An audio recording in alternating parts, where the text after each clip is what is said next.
Welcome to NYC Now, your source for local news in and around New York City from WNYC. It's Friday, May 23rd. Here's the morning headlines. I'm Janae Pierre. The Associated Press is reporting that former New York Governor Andrew Cuomo is under federal investigation for allegedly lying to Congress last year. The AP is citing an anonymous source in its report. And at question is whether Cuomo intentionally misled lawmakers in testimony to Congress. To prove he committed a crime, prosecutors will have to show Cuomo's statements about a report on his office's pandemic response influenced a congressional investigation. Former federal prosecutor John Fishwick of Virginia says that result is possible. I think they will be able to get over the hurdle that this is a material fact. It's not something minor. Other legal experts suggest the investigation is instead politically motivated by the Trump Justice Department. A spokesperson for Cuomo is denying wrongdoing. Cuomo is currently running for New York City mayor. Memorial Day weekend is time for cookouts, vacation, and, well, lots of traffic. Delays are expected on all roadways coming in and out of New York City. Every airport in the region is expecting long lines all weekend, especially since you'll need a real ID if you're trying to use state-issued identification to fly. And don't forget Newark Airport's recent staffing and equipment meltdowns. Transit engineer and former traffic commissioner Gridlock Sam Swartz says whatever day you hit the road, make it an early departure. This Memorial Day looks like it'll be the heaviest perhaps in decades. If you're planning to travel, my suggestion is the mornings are always going to be easier. AAA says the worst trip of the weekend will be from the Jersey Shore back into the city on Monday afternoon, which is estimated to take more than 2 hours and 40 minutes. The New York DMV is warning drivers about a text phishing scam, asking customers to pay outstanding Easy Pass fines. Officials say the DMV and Easy Pass would never send text asking for personal information. You can avoid the scam by keeping an eye out for poor grammar or use of threats, and be careful about clicking links in text messages sent from unknown numbers. The Knicks will try to tie things up tonight at Madison Square Garden in their best-of-7 series against the Indiana Pacers. WNYC's Sean Carlson has more. It's rare to see Knicks fans as optimistic as they were earlier this week. New York made its first Eastern Conference Finals in a quarter century after knocking out the defending champion Boston Celtics. And the Knicks had the lead in Game 1 Wednesday night. But the Garden faithful were silenced when Pacers guard Tyrese Haliburton hit a game-tying shot at the buzzer in the fourth quarter. The Pacers went on to beat the Knicks in overtime. Haliburton even imitated the infamous choke gesture that former Pacer and current TV analyst Reggie Miller made in the 90s, to much controversy. If the Knicks lose tonight, the series will shift to Indy with the Knicks in a 2-0 hole. It's Friday. That means it's time for our weekly segment of On the Way, covering all things transportation. That's after the break. NYC. On WNYC, I'm Sean Carlson. It's time for On the Way, our weekly segment on all things considered, breaking down the week's transit news. Joining us is WNYC's transportation reporter Stephen Nesson and Ramsey Khalife and editor Clayton Guza. Okay, Amtrak is planning to start construction on the first of its 2 East River tunnels. The work has been years in the making, but it's been controversial. The MTA and Amtrak have been feuding over this. Surprise, surprise. What's the latest? Quick reminder, This is about 2 of 4 tunnels that run from Queens to Penn Station. They're used by Amtrak, the Long Island Railroad, and NJ Transit. They were damaged by Hurricane Sandy, and Amtrak will shut 1 tunnel at a time for major repairs of the whole of the tunnel. Mm-hmm. The MTA, Governor Hochul, even Republican lawmakers were begging Amtrak to not shut down 1 tunnel at a time. They were concerned that if there's any mishap or problems, the other 3 tunnels could see major delays. They want Amtrak to scale down the scope of the work, just do it on nights and weekends. But today, we have final confirmation that Amtrak will not be doing that. Okay. It's moving ahead with the repairs just as they planned.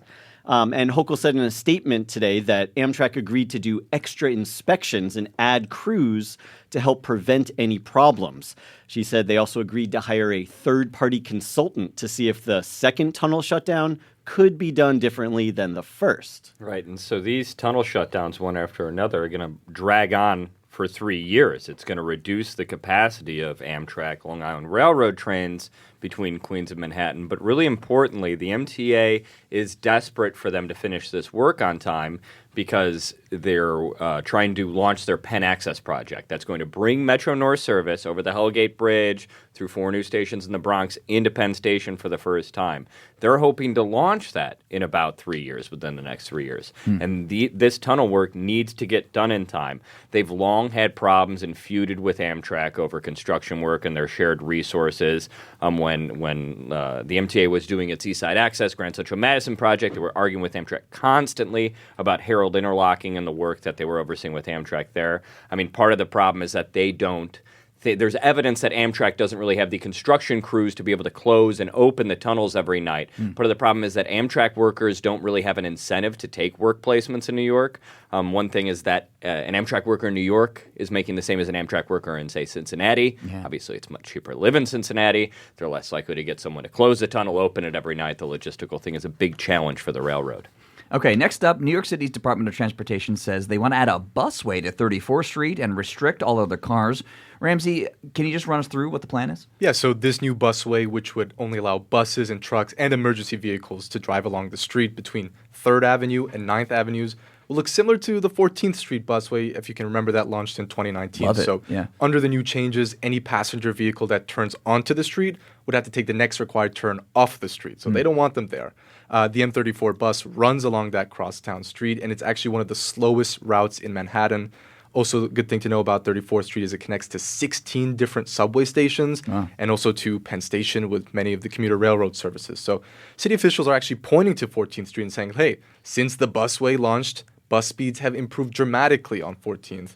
So not only would there be bus-exclusive lanes in the plan, the DOT says they'll also redesign street crossings so that they're shorter and brighter to see for pedestrians. So like Clayton knows, though, he can tell you about how these proposals actually come with a lot of pushback in the city. Well, you might remember a year or two ago, the city and the DOT planned to do a similar idea on Fordham Road in the Bronx. Yeah. That got a lot of pushback from Fordham University, Bronx Zoo, other institutions. They scaled back that plan.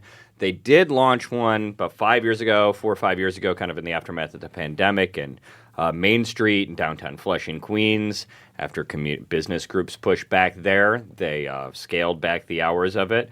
So you can almost certainly expect this 34th Street plan to draw some controversy. But because it's so close, like a mile away from the 14th Street one, it's really easy for the city to point to 14th Street and say, wouldn't you like to see the same thing on 34th Street? Yeah. And that's one of the slowest buses in the city and also one of the busiest ones because it connects to all these subway lines Ramsey mentioned.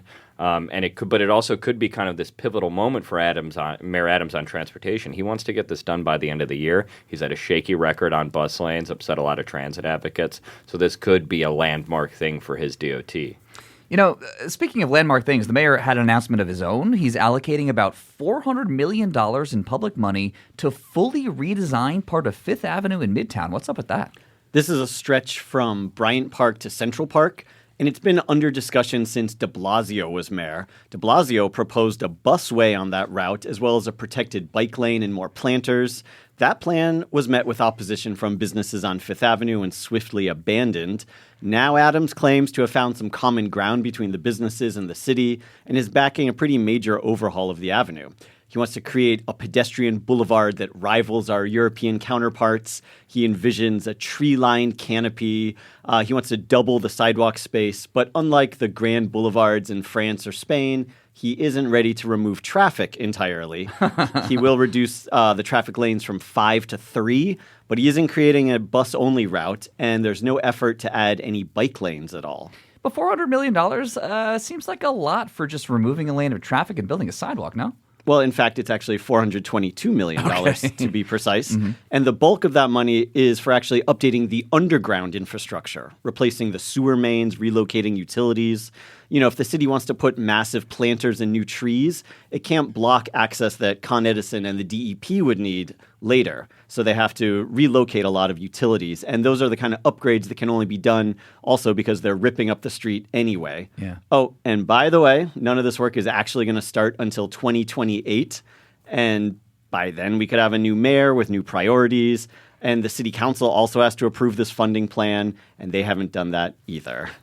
Well, why that section and not, say, the part of Fifth that runs like right along Central Park? I can picture a beautiful Champs-Élysées style boulevard there. Yeah, I mean, the easiest way to answer that is because there's no commercial businesses on one side of Central Park. Yeah. They're the ones pushing this farther down Fifth. And obviously, there's a lot of luxury buildings over there. Also, interestingly, Trump Tower sits right in this stretch. Ah, ooh la la.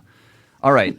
It's also Fleet Week this week, where thousands of Navy sailors and Marines dock into New York's harbors. It comes just a few days after that Mexican Navy tall ship crashed into the Brooklyn Bridge.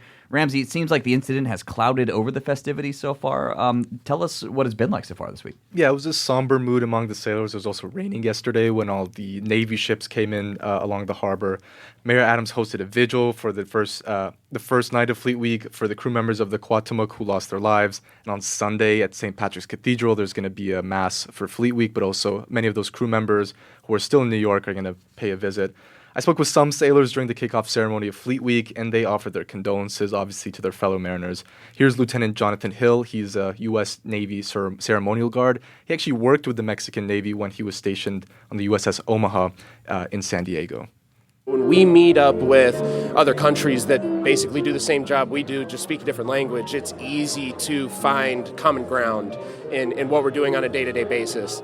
You know, I spoke with many other sailors who had similar sentiments, but most of them are still hoping that they can enjoy the rest of this week's festivities. And while this is happening, we're still waiting to get more information about what exactly happened last weekend. Investigators with the National Transportation Safety Board last said they're still waiting to interview the captain and the crew members of the ship to figure out what specifically went on. And what they've said so far is that they believe there was a mechanical failure and that the boat traveled backwards before accelerating towards the Brooklyn Bridge. Right, and it's just a reminder, one of the best ways to honor those deaths is just to celebrate Fleet Week earnestly. Everyone loves it when the sailors come to town. It's a storied tradition in New York. Everyone loves a man in uniform, especially one that's precisely pressed, crispy white, creased to perfection.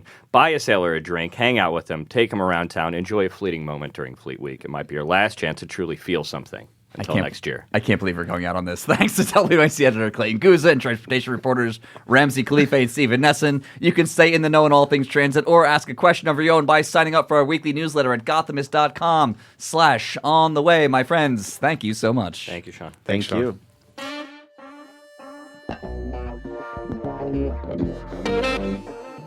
Thanks for listening. This is NYC Now from WNYC. Check us out for updates every weekday, 3 times a day for the latest news headlines and occasional deep dives. And subscribe wherever you get your podcasts.